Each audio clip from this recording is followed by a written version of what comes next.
So the Battle of Lexington and Concord took place on April 19th, 1775. And it was basically the start to the Revolutionary War. As many people refer to it, the first shot that was fired is known as the shot that's heard around the world because it basically kicked off the war. There's a lot of speculation as to who fired the first shot, the militiamen or the British. And there's a lot of perspectives and a lot of different opinions. But as to say who really fired the first shot is up for debate, and it's unsolved. The also famous Paul Revere was given the task of spreading the news that the British were there in the towns of Lexington and Concord. And the common misconception is that Paul Revere went around yelling, "The British are here, the British are here," which he did not say that, and that's a common misconception.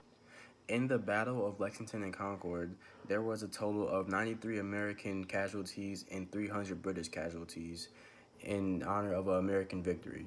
There were 49 Americans killed, 73 British killed, 39 wounded Americans, and 174 wounded British.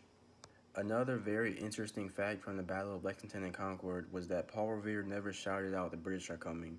The whole operation was meant to be secretive and discreet and was never meant to be shouted out because there were British troops hiding out in the countryside, so it was meant to be secretive and low-key.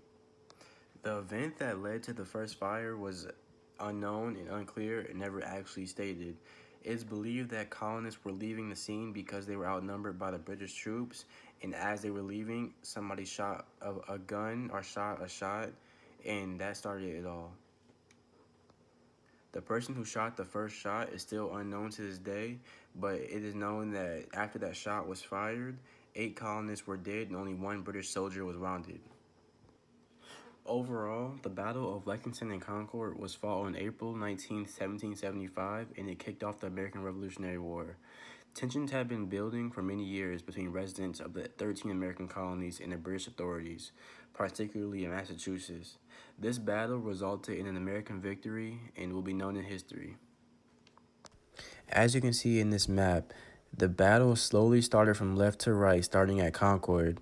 After Concord, it slowly made its way up the Charleston Neck and made it all the way to Lexington.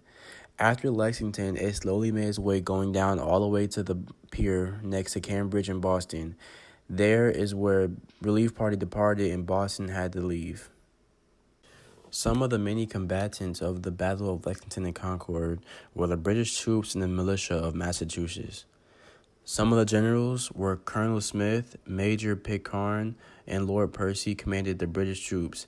Paul Revere and William Dawes rode to warn the villagers on the route to Concord and the Congress.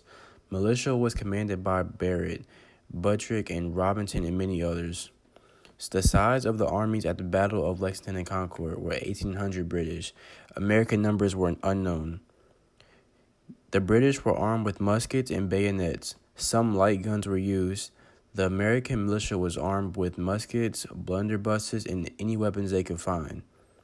The winner of the battle was the Americans. The British suffered extensive loss. The Americans considered the contest an encouraging start of the war. Some of the British regiments of the battle were the 4th, 5th, 10th, 18th, 23rd Royal Welsh Fusiles, 38th, 43rd, 52nd, and 59th, and Marines.